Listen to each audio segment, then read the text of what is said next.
Assalamu alaikum. Good morning, everyone. I have a small voice problem, so I plead to everyone to bear with me.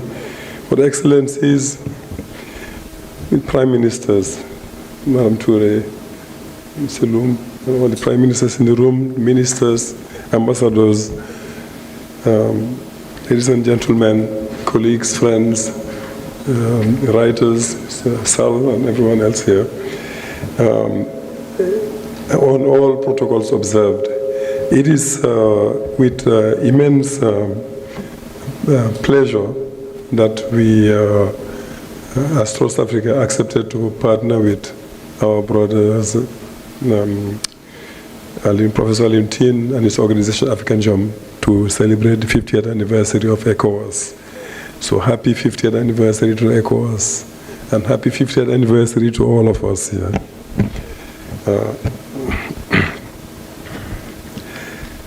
And we are talking about a celebration, okay?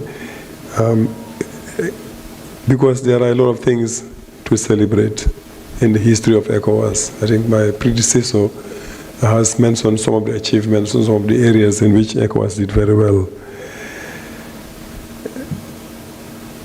You remember the context in which ECOWAS was created.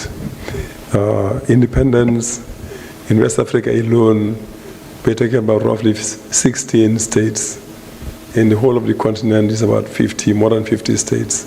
Fragmentation, political, sociological, linguistic, policy, every sense. So there was no way one could seriously think about development or even peace with such levels of fragmentation. So it made sense to come together and say we want to transcend the boundaries. We want to reconnect with our histories.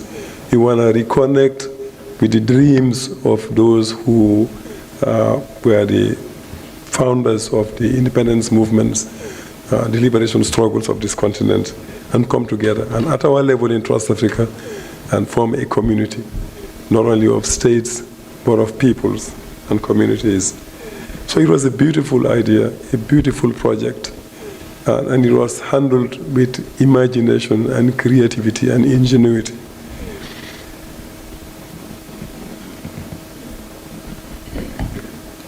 The founders were well inspired in the way they went about setting up the ECOWAS community, and they were methodic about it.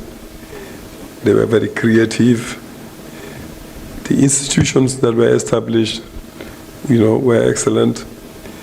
A lot of conventions of high quality protocols were adopted, covering a number of areas. There were good projects having to do with infrastructure. More recently, talking about currency, single currency for the region.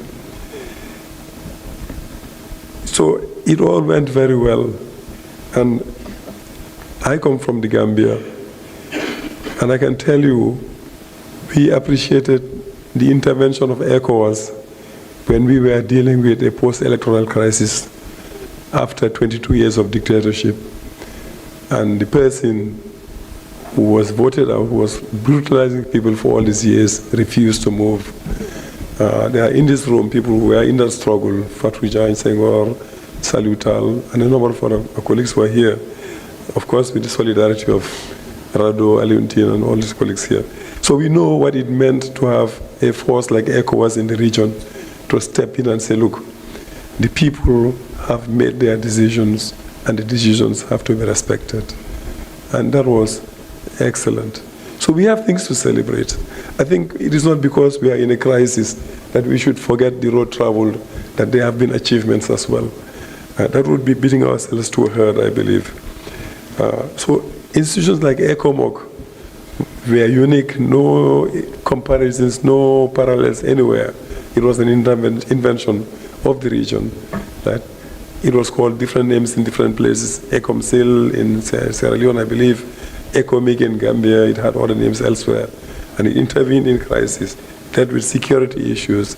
And that was a time when, because of the civil wars going on in the region, the integration project was seriously challenged. And again, it made sense for the institution, for ECOWAS, for the community to adapt and face the context and the challenges of the moment. Then, of course, the situation became much more complex, much more complicated. We shouldn't forget that the over-determining conditions are those of the climate crisis hitting everybody. We are talking about many countries being Sahelian in our region, having to do with droughts and different kinds of challenges. We had, violent conflicts proliferating in the region, armed groups, jihadist movements of all kinds coming around. And there are a lot of other challenges that the region was confronted with. And of course, we had the more recent crisis where, following a certain number of transitions in these countries, a number of them came together and decided to break away. Now, this is a serious and it's probably the single most important challenge that the institution is faced with now. So the question is, what do we do as we celebrate the 50th anniversary? It's a moment to reflect. It's an opportunity to rethink. I think the point has been made. It's an opportunity to rethink. I don't think the idea is to try at all costs to make the institutions work as we had imagined them before. I think it has been proven that the institutions need to be rethought completely and reinvented. And that rethinking, of course, has to be guided by what we are seeing happening around us. The world has changed. As we are talking, there is a war going on in one part of the world, and we are feeling the impact. If we haven't felt it yet, we will feel it. We've already felt the increase in oil prices is one impact of what is going on in the Middle East today. Before then, you had the war in Gaza. There are so many other challenges going on. Changes in regime, including in North America, impacting on how our economies are financed, how development is going on in our region. So we have reasons already, even without the crisis involved in the AES, to rethink our institutions and our integration project. In our own context, some positive developments that have occurred include the ACFTA, the free trade zone that Africa has signed up to and is building, which obviously will have an impact on the mandate of ECOWAS and what ECOWAS is able to do. It's an opportunity, but it creates also a new situation. So the need to rethink and the institution and the community is there already. And I think that is what should guide us. Secondly, beyond the current crisis, where do we want to go? Where do we see our communities and our societies 50 years down the line? What will the next 50 years be like? What do we want West Africa to be like in the next 50 years? What do we want to contribute to the transformation of our continent over the next 50 years or so? And I think we have to handle these two issues together, responding to the emergencies that are on the agenda today. But we cannot spend all our time firefighting. We also have to respond to the crisis by keeping our eyes firmly fixed on where we want to go over the long haul, the goals, long-term goals we want to achieve. So it's a question of reinventing the ECOWAS project, so to say, and imagining a new society and a new world in which we want to be. In a sense, we have to reinvent the future. And this is where I think a couple of issues will become very important over the next few years. Some of them have been mentioned already, but I think 4 issues are very important going forward. First are the security issues. They remain paramount. Not only military security, we have armed groups, armed bases have been, military bases have been mentioned, but beyond military bases, those are probably the easiest ones to deal with because you know where they are, you know where they come from, you don't want them, you ask them to leave, and that's happening already. The more serious ones are actually the armed groups that are proliferating, and the number of arms circulating in our region has actually been historic. West Africa is one of the places where the number of small arms circulating is the largest proportionally. So we have security issues to deal with. We also have human security issues to deal with. Issues of livelihoods, jobs, food security, climate security, social security. So these are issues that are very, very important, and I think they have to be on top of the agenda. Secondly, problems of democracy and governance. Mr. Dose has referred to some of these issues, Dr. Dose.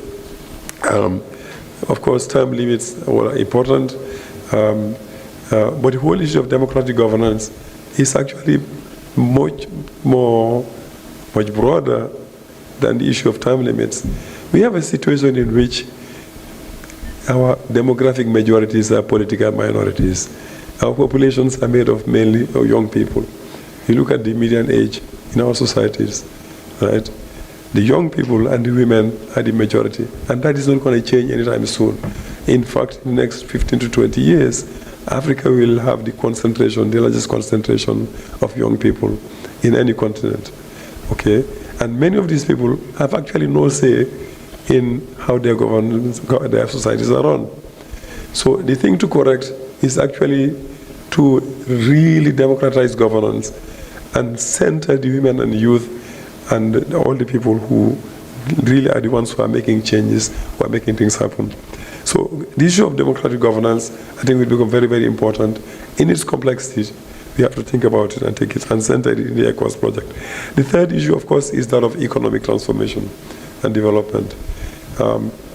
We definitely have to, to get out of the sort of the colonial production mode in which many of our economies are still.